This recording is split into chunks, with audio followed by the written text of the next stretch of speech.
इस वीडियो के प्रयोजक हैं सक्षम आयुर्वेदिक औषधालय। यहाँ दमा, नजला, खांसी, जुकाम का आयुर्वेदिक औषधियों से इलाज किया जाता है। नमस्कार। हरिभूमि टीवी के खास प्रोग्राम में एक बार फिर आपका स्वागत है। आज हम चर्चा करेंगे राजकुमार सैनी को लेकर के। पिछले 3 दिन से लगातार चर्चाएं चल रही हैं कि राजकुमार सैनी अपनी लोकतंत्र सुरक्षा पार्टी को इंडिया गठबंधन में शामिल करवाना चाहते हैं। अब कल से चर्चा यह है कि वो लोकतंत्र सुरक्षा पार्टी का इंडिया गठबंधन में विलय कर रहे हैं और राजकुमार सैनी सोनीपत से चुनाव लड़ेंगे। हालांकि ये चर्चा यह भी है कि कांग्रेस नेता व पूर्व मुख्यमंत्री भूपेंद्र सिंह हुड्डा राजकुमार सैनी का विरोध कर रहे हैं, लेकिन राजकुमार सैनी अपने समर्थकों से भी कह चुके हैं कि कांग्रेस में जाने की तैयारी कर लो। चर्चा एक यह भी है कि राजकुमार सैनी लगातार ये दावा कर रहे हैं कि उनका सोनीपत का सीट पक्का है। वो कांग्रेस की टिकट से सोनीपत में चुनाव लड़ने वाले हैं। कुरुक्षेत्र से सांसद रहे राजकुमार सैनी ने नवीन जिंदल को हराया था, लेकिन उसके बाद जो उनकी कार्यप्रणाली रही, वो लगातार 36 बिरादरी में से एक बिरादरी का विरोध करते रहे।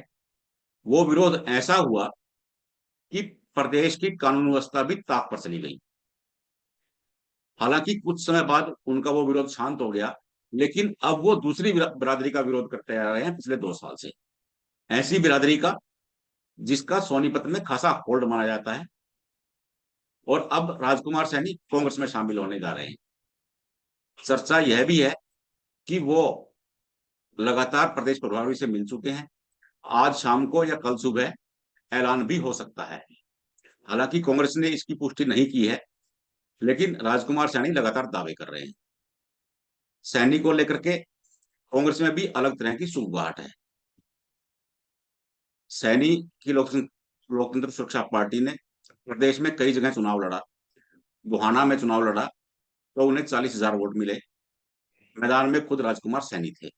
उसके बाद वो बड़ौदा के चुनाव में भी आप कूदे तो उन्हें 6,700 वोट मिले। अपनी पार्टी को प्रदेश स्तरीय बनाने के लिए उन्होंने कई जगह चुनाव लड़ा। 3 चुनाव राधनपुर में लोक सुरक्षा पार्टी ने अपना उम्मीदवार उतारा, लेकिन उसे 247 वोट मिले। लेकिन कांग्रेस का एक धड़ा ये चाहता है कि नायाब सैनी के सामने राजकुमार सैनी को खड़ा कर देने से ओबीसी वोट कांग्रेस के पाले में आ सकता है। अब ये आएगा या नहीं आएगा, या राजकुमार सैनी का आना कांग्रेस के लिए आत्मघाती कदम साबित होगा, इस चर्चा में शामिल होने के लिए हमारे साथ हैं प्रदेश की राजनीतिक नब्ज को समझने वाले जनता टीवी के पूर्व संपादक प्रदीप डबास, वरिष्ठ पत्रकार बलराम शर्मा, वरिष्ठ पत्रकार रविंद्र राठी व नारनौल से वरिष्ठ पत्रकार सतीश सैनी। प्रदीप डबास जी, मैं सबसे पहले आपके पास आ रहा हूं। पिछले 3 दिनों से बहुत चर्चाएं हैं कि राजकुमार सैनी कुरुक्षेत्र के पूर्व एमपी हैं, वो कांग्रेस में शामिल हो रहे हैं। पहले खबरें यह आ रही थी कि उनकी जो पार्टी है लोक सुरक्षा पार्टी, वो उनको इंडिया अलायंस में शामिल करने की कोशिश में लगे हैं, लेकिन जब सफलता नहीं मिली तो अब वो विलय की बात चल रही है। हालांकि कांग्रेस का एक धड़ा जिसके मुखिया भूपेंद्र सिंह हुड्डा है, वो इसका विरोध कर रहे हैं। लेकिन जहां तक हमारे पास खबरें हैं कि उनकी कांग्रेस प्रभारी से बातचीत हो गई है और आज शाम तक वो पार्टी भी विलय कर सकते हैं। ऐसी भी चर्चाएं हैं कि वो सोनीपत से चुनाव लड़ना चाहते हैं। राजकुमार सैनी वही शख्सियत है, मैं आपको ये तो नहीं कहूंगा कि कुख्यात, लेकिन एक 36 बिरादरी में से एक बिरादरी को लेकर के वो काफी अग्रेसिव रहे हैं। उन्हीं के कारण प्रदेश में एक बार कानून व्यवस्था ताक पे आ गई थी। लगातार 3 दिनों तक 2 जिले कर्फ्यू से घिरे रहे थे। तो अब चर्चाएं ये है कि कांग्रेस नायाब सैनी के सामने राजकुमार सैनी को खड़े करना चाहती है ताकि ओबीसी वोट को हाथ से खिसकने से रोका जा सके। तो आप इसे किस रूप में देखते हैं? सबसे पहले तो नमस्कार महेंद्र जी, आपको और हरिभूमि के तमाम दर्शकों को मेरी ओर से नमस्कार। दूसरी बात, तो आप कह रहे हैं कि राजकुमार सैनी कांग्रेस में आना चाहते हैं। 2014 का इलेक्शन सबको याद है, जब नवीन जिंदल को हराकर राजकुमार सैनी संसद पहुंचे थे, और उसके बाद जिस तरह से उन्होंने भारतीय जनता पार्टी से, अब एक वर्ग कहता है कि उन्होंने बगावत की थी, या एक वर्ग ये भी कहता है जो भारतीय जनता पार्टी के विपक्षी लोग हैं कि उनसे इस तरह के काम करवाए गए थे ताकि जो जाट गैर जाट के वोटों का विभाजन जो है हो सके और उसमें सफलता मिल सके, इसलिए राजकुमार सैनी को पार्टी से अलग कर दिया गया था। उन्होंने लोकतंत्र सुरक्षा पार्टी के नाम से एक संगठन बनाया था।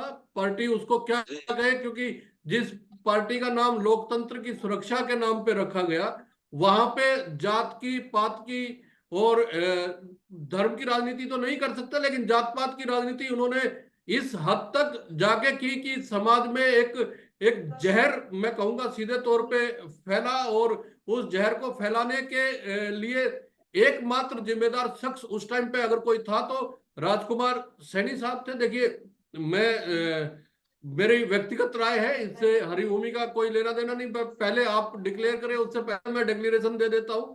राजकुमार सैनी को हरियाणा की राजनीति या किसी भी राजनीति, प्रदेश की राजनीति या देश की राजनीति के लिए मैं सीधे तौर पे एक वायरस की तरह देखता हूं।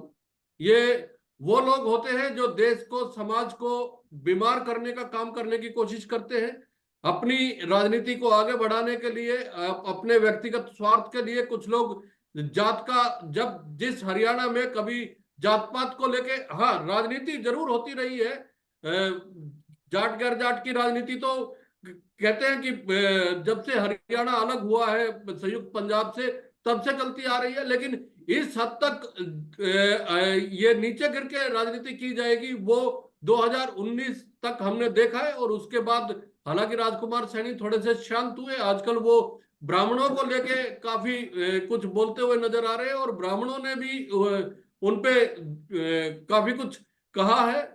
सीधे तौर पे एक ऐसा व्यक्ति जो जात की, समाज की राजनीति करता है, विकास की बात नहीं करता, मुद्दों की बात नहीं करता, और करता भी है तो वो बहुत ढके छुपे अंदाज में करता है। असली मकसद उसका केवल अपनी जात के, अपने धर्म के लोगों की वोट हासिल करना होता है। ऐसे में जब भारतीय जनता पार्टी ने, मैं कहूं, उसका इस्तेमाल किया, जितना जी इस्तेमाल कर सकती थी उसने खूब जम के इस्तेमाल किया, और उसके बाद उसका जब पूरा रस निकल गया तो उसको चूस के फेंक दिया। अब वो बाहर है।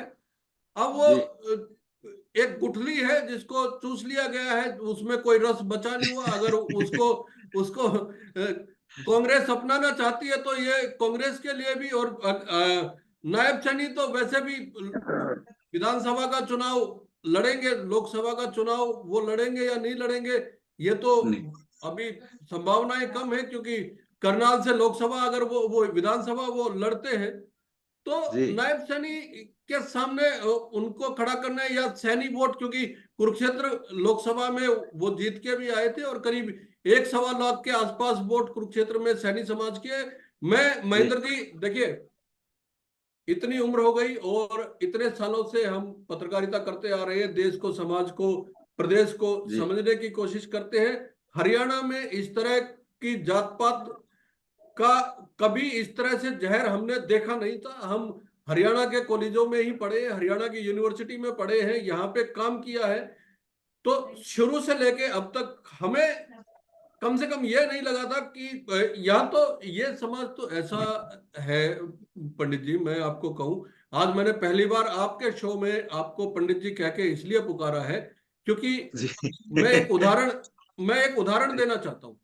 मैं एक जी उदाहरण देना चाहता हूँ कि हमारे समाज में तो एक दूसरे को पुकारा ही जो है वो जात के नाम से जाता है। जी मैं अपना भी एक उदाहरण दे देता हूँ। मेरे ठाकुर दोस्त भी हैं, मेरे ब्राह्मण दोस्त भी हैं, बनिया दोस्त भी हैं, और जब वो मेरे घर पे आते थे और बाय चांस अगर मैं ना मिलता था तो, क्योंकि बुजुर्ग माँ बाप है और समाज में इस तरह से ही चलता रहा है हमेशा, तो वो बताते थे कि बावणा का छोरा आया था, बाणिया का जी छोरा आया था। जी जी जी लेकिन इससे मेल मिलाप, इससे भाईचारा कभी कम नहीं हुआ था, बल्कि जी बढ़ता था।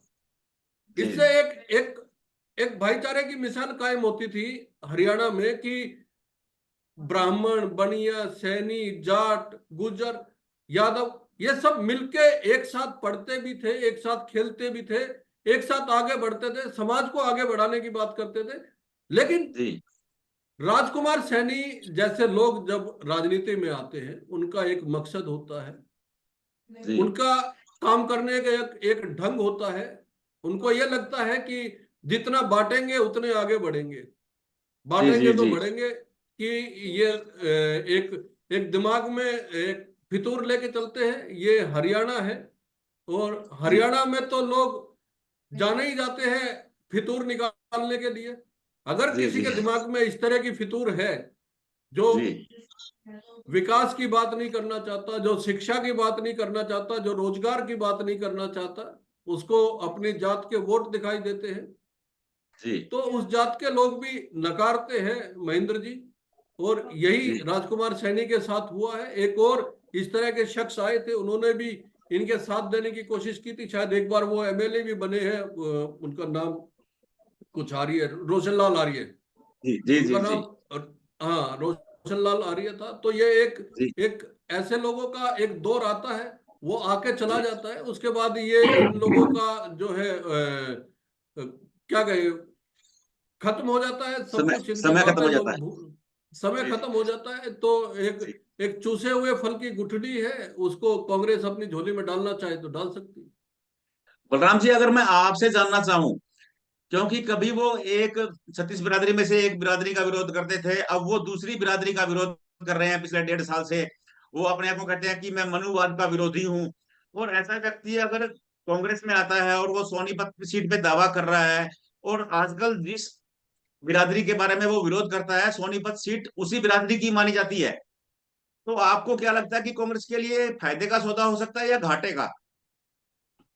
पंडित जी, क्या नाम है, प्रदीप दबास जी ने थोड़ा लंबा खींच के यार, जो मैं एक सिंपल उसमें बात कह देता हूँ। तुलसी हवा आम की, अ, जो मैं भाषा का इस्तेमाल किया, हालांकि मैं करना नहीं चाहता कुछ भी, लेकिन फिर भी मैं कह देता हूँ कि कांग्रेस पार्टी को सिवाय नुकसान के कुछ भी नहीं मिलेगा। क्योंकि जी जिस बिरादरी की वो बात करता था, उसने जबरदस्ती, आपको ध्यान हो कि जहां जहां जाते थे सैनी साहब, वहीं वहीं पर विशेषकर जाटों के गांव में उनकी पूरी सुरक्षा की जाती थी।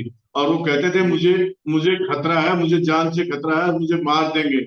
और लेकिन वो जी जरूर जाटों के गांवों में जाते थे, कहीं ब्राह्मणों जी का विरोध करते थे, कहीं जाटों का विरोध करते थे। और हरियाणा की नहीं, किसी भी राजनीति में कहीं भी किसी एक जी जाति से ना कोई सांसद बना है, ना कोई विधानसभा का विधायक बना है, विधानसभा में पहुंचा है। सभी जाति जी हरियाणा में भाईचारा कायम है। और सभी जातियों के सहयोग से ही आपको उसको, जहां तक सोनीपत की बात है, मुझे नहीं लगता कि जी जितनी भूपेंद्र सिंह हुड्डा को वोट मिली थी पिछले दिनों, उससे जी उसके बराबर भी आसपास आ जाएगा, मुझे नहीं लग रहा। और ये कांग्रेस के लिए बहुत नुकसानदायी होगा।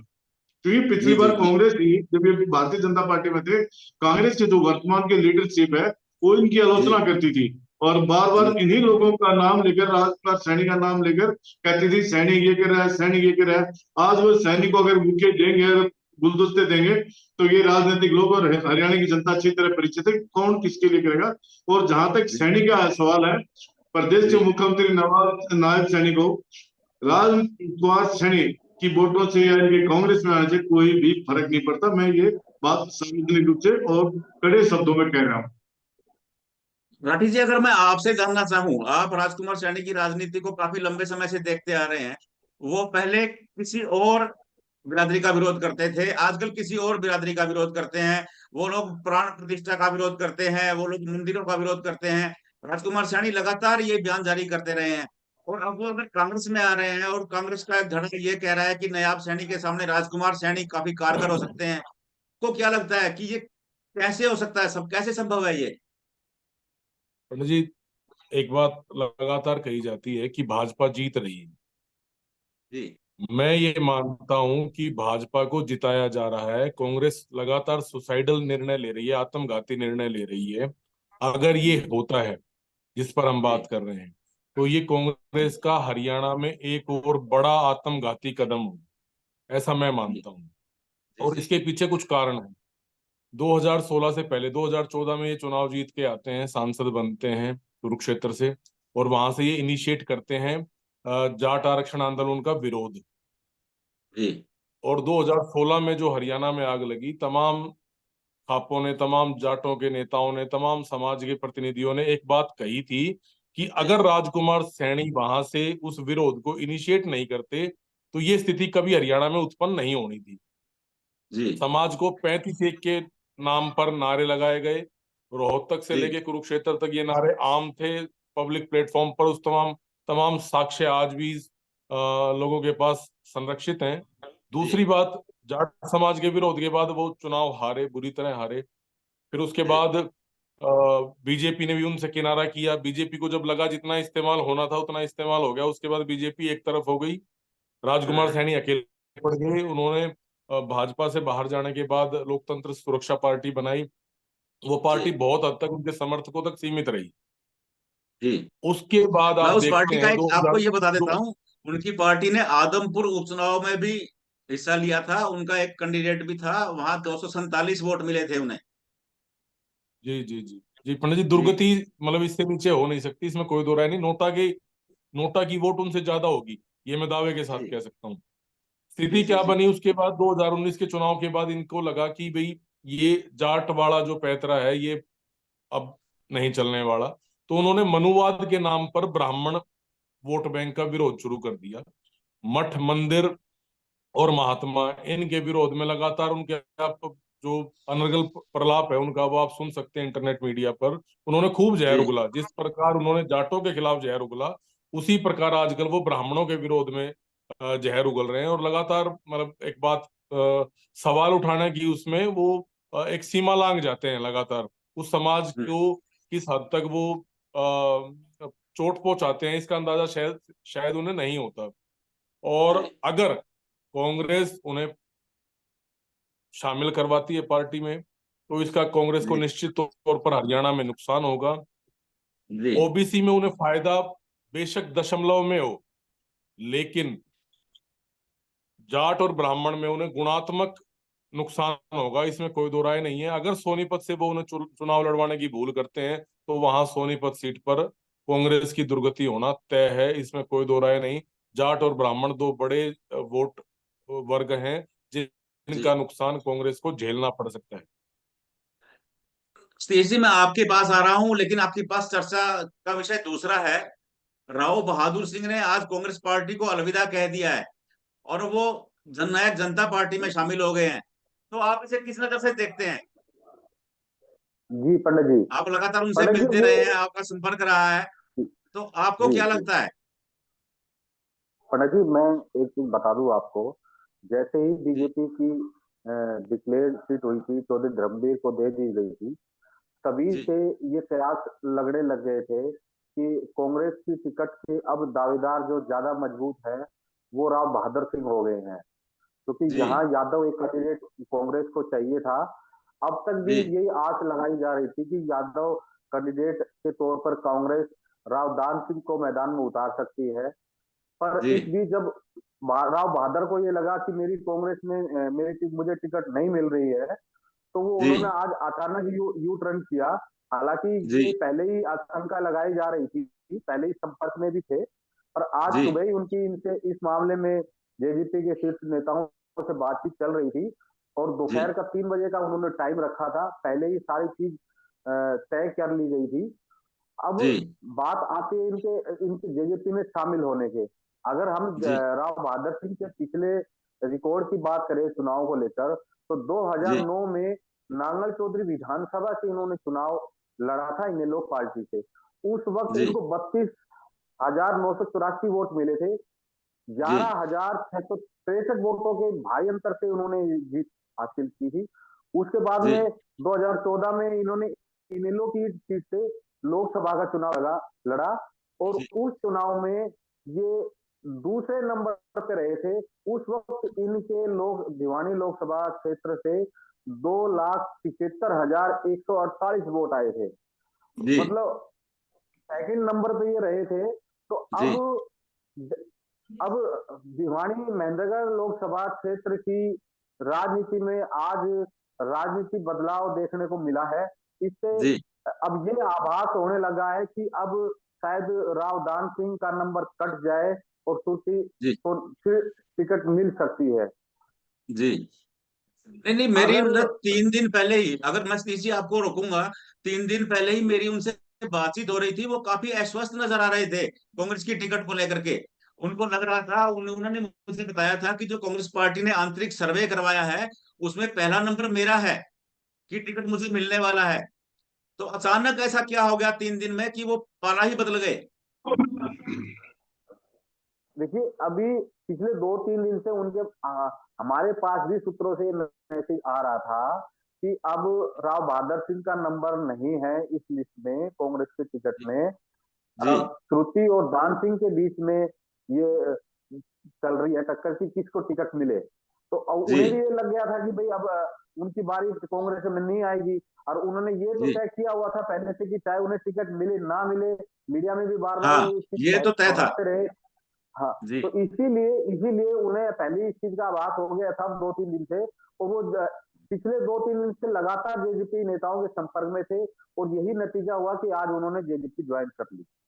जी प्रवासी, मैं आपसे जानना चाहूंगा कि राव बहादुर सिंह का जाना और राजकुमार सैनी का आना, ये कांग्रेस के लिए कैसे संकेत है?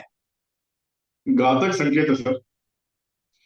कांग्रेस की मुझे जहां तक लग रहा है कि अगर ये जो पार्टी जो चर्चा चलती है ना, और जी नवाज जी मेरी बात से सहमत होंगे और राठी जी भी, मुझे लग रहा है कांग्रेस से भाजपा की बी पार्टी बनती हुई दिखाई दे रही है।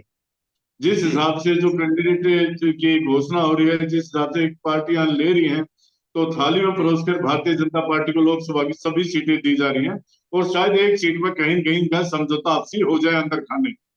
ठीक है, उस जी सीट जी का मैं जी नाम नहीं लूंगा, लेकिन मुझे लग रहा है कि जिस हालत से चल रहे हैं, क्योंकि कांग्रेस के वर्तमान जो प्रदेश के नेता हैं, सीनियर नेता, और गुजरात के नेताओं की उनके अच्छे ताल्लुकात रहे हैं पिछले 15-20 साल, पहले भी रहे हैं और वर्तमान में भी।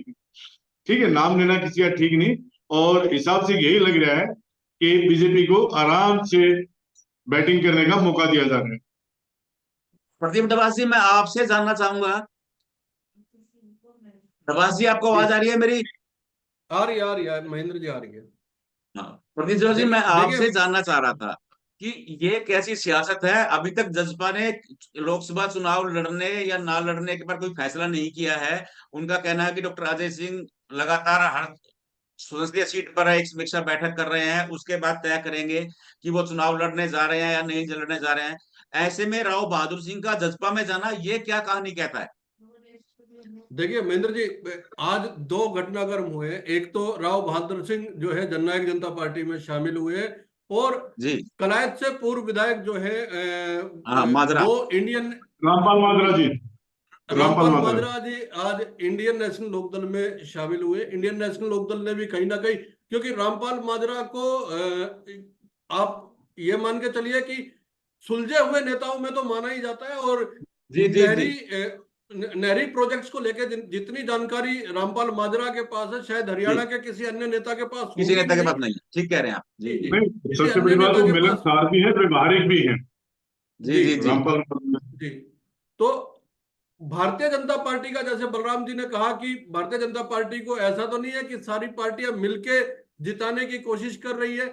मैं आपको एक उदाहरण देता हूं कि भारतीय जनता पार्टी, बहुत बार ऐसा होता है कि भारतीय जनता पार्टी एक बीज बोती है, और उसको जी उसको वृक्ष होने तक उसको सींचती है, पोसती है, और जब उस पर फल आ जाते हैं तो सारे फल लेके और फिर उस वृक्ष को छोड़ दिया जाता है सूखने के लिए, मरने के लिए। जी अब देखिए जननायक जनता पार्टी के साथ भी, और ये सिर्फ हरियाणा हरियाणा में नहीं है। आप देखिए जिसके साथ सरकार, जिसके साथ अलायंस, आप बिहार में देख लीजिए, वो चले भी गए हैं, रामविलास पासवान के भाई छोड़ के भी चले गए हैं पारस, हाँ, इधर से। पारस पासवान। जी पारस पासवान छोड़ के चले गए हैं इधर। जननायक जनता पार्टी का जो हाल हुआ है, वो ये कहने लायक भी नहीं है कि हम भारतीय जनता पार्टी के, अभी भी गठबंधन टूटने के बावजूद उनकी ओर से कोई ऐसी प्रतिक्रिया नहीं आई है। जबकि कैलाश विजयवर्गीय ये कह चुके हैं कि पार्टी अगर इनके साथ गठबंधन में रहती तो पार्टी की बदनामी, शब्द का उन्होंने इस्तेमाल किया है कि पार्टी की बदनामी हो रही थी। उसके बावजूद मनोहर लाल जी और दुष्यंत चौटाला आपस में मीटिंग करते हैं। तो जो जी कांग्रेस की ओर से आरोप लगाए जा रहे हैं कि ये फिक्स गठबंधन टूटा है, और इसकी वजह जो फ्रेंडली है मैच वो है। जनता के सब जी जी मैच है।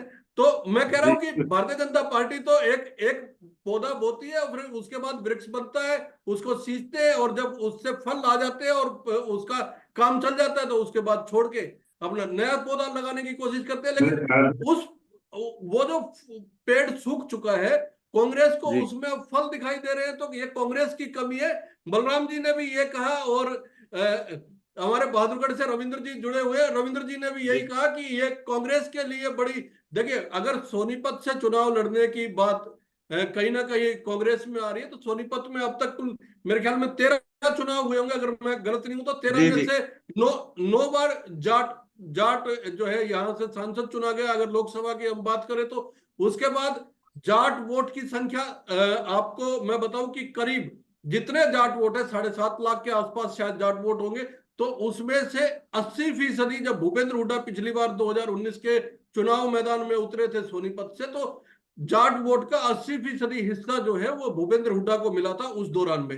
तो जी कांग्रेस को ये बात समझनी चाहिए कि वो खुद अपने पैरों पे अगर कुल्हाड़ी मारना चाहती है तो कोई रोक नहीं सकता है, लेकिन जी राजकुमार सैनी से अपने पैरों पे कुल्हाड़ी मरवानी है तो वो जी ये कांग्रेस की मर्जी है। लेकिन नवाज जी, मतलब ये नवाज कहे जी, कि कुल्हाड़ी पे ही पैर मारना है। जी जी जी जी जी बलराम जी नवाज कुछ जी, कह रहे थे। नवाज जी, जो सोनीपत लोकसभा सीट है वहां से कांग्रेस से कई दिग्गज नेता जो जी पिछली बार दम भरे थे कि हम चुनाव लड़ेंगे, अब की बार वो पीछे हटते हुए दिखाई दे रहे हैं। जी वो इसलिए है कि वो वहां से हार वो अपनी निश्चित मान चुके हैं, इसलिए कहीं कहीं को मोहरा फिट कर दिया जाए और उसको चुनाव लड़ा दिया जाए। बीजेपी भी खुश और कैंडिडेट भी खुश और वो लोग भी खुश हैं भाई, जो उन्होंने कहा था उनका पूरा हो चुका है। रविंद्र, मैं आपसे जानना चाहूंगा, सोनीपत की जो सीट है उसे कभी पंडित चिरंजीव लाल की सीट कहा जाता था। अरविंद शर्मा एक बार वहां निर्दलीय चुनाव जीत गए थे, केवल ब्राह्मण सर का टिक्का लगाने के बावजूद। सर जी शर्मा जी, वो करनाल की पंडित चिरंजीव लाल शर्मा की सीट होती थी, जी जी जी सोनीपत की नहीं। नहीं नहीं, सोनीपत सोनीपत की भी में काफी करनाल ही सक्रिय होती थे, थी, लेकिन हाँ ये हाँ, अरविंद शर्मा वहां से निर्दलीय जीते थे, निर्दलीय शायद जीते 96 थे। में जीते थे। हाँ, हम्म। पंडित चिरंजीव लाल के नाम से ही वो निर्दलीय चुनाव जीत गए थे। ब्राह्मण वोट का बड़ा वोट बैंक माना जाता था। अब जब रमेश कौशिक वहां से सांसद थे, उनको भी ब्राह्मण कोटे से ही टिकट दिया जा रहा था। और ऐसे में रविंद्र जी, ब्राह्मणों का विरोध करते, लगातार विरोध करने वाले राजकुमार सैनी का नाम चर्चाओं में है। आपको क्या लग रहा है? जी यही बात मैंने अभी थोड़ी देर पहले कही थी, मैं उसको दोहरा रहा हूँ कि राजकुमार सैनी ने अपने राजनीतिक जीवन में दो बड़ी जातियों का पुरजोर विरोध किया है। उन पर तमाम तरह के अनुचित आक्षेप लगाए हैं, जिनमें एक जाट और दूसरे ब्राह्मण हैं। जी और सोनीपत लोकसभा सीट की अगर बात करें तो वहां पर जाट या ब्राह्मण ही निर्वाचित होकर लोकसभा पहुंचा है, देश की सबसे बड़ी पंचायत में जी पहुंचा है। वहां पर आप अगर राजकुमार सैनी को उतार रहे हैं तो इसमें कोई दो राय नहीं, आप आत्महत्या कर रहे हैं। पंडित जी, अगर थोड़े जी दिन पीछे लेके जाऊं, आपको 3-4 महीने पीछे लेके जाते हैं, तो मध्य प्रदेश में अगर आप देखेंगे ना, मध्य प्रदेश और छत्तीसगढ़ में एक ही बात चल रही थी कि भाजपा हार रही है और कांग्रेस सरकार बना रही है। लेकिन जी वहां पर ठीक चुनाव से पहले जो निर्णय लिए गए प्रदेश जी नेतृत्व द्वारा, प्रदेश प्रभारियों द्वारा जो निर्णय लिए गए, वो अंत में आत्मघाती सिद्ध हुए। और उनके जी बूते पर जो जो एंटी इनकम्बेंसी 10 साल से 15 साल से वहां उपजी थी, वो तमाम जी एंटी इनकम्बेंसी को उन निर्णयों ने गौण धो कर दिया। दिया। और उसका जी परिणाम ये हुआ कि कांग्रेस वहां बुरी तरह हारी और भाजपा एक बार फिर वहां कमल खिलाने में कामयाब रही। मुझे लगता है कि आमतौर पर लोग ये कहते हैं कि भाजपा कीचड़ फैलाती है और उसमें कमल खिलता है, लेकिन मैं ये जी मानता हूं कि कांग्रेस कीचड़ फैलाती है और उसमें भाजपा अपना कमल खिलाती है। ये जी मेरा जी मेरा मानना है। यह तो अभी तय नहीं है कि राजकुमार सैनी कब कांग्रेस में आ रहे हैं या नहीं आ रहे हैं। लेकिन इस चर्चा का मूल यही है कि अगर राजकुमार सैनी कांग्रेस में आते हैं तो पार्टी के लिए यह आत्मघाती हो सकता है। सैनी एक ऐसा चेहरा है जिनके साथ विवाद पीछे पीछे चलते हैं, कभी एक बिरादरी को लेकर के, कभी दूसरी बिरादरी को लेकर के। अगर वो इस बार कांग्रेस में शामिल होते हैं और चुनाव मैदान में उतरते हैं, तो इसकी न केवल किसी एक लोकसभा सीट पर, बल्कि पूरे प्रदेश में सभी 10 सीटों पर खासी चर्चा होगी। इससे कांग्रेस को बड़ा नुकसान हो सकता है। नमस्कार।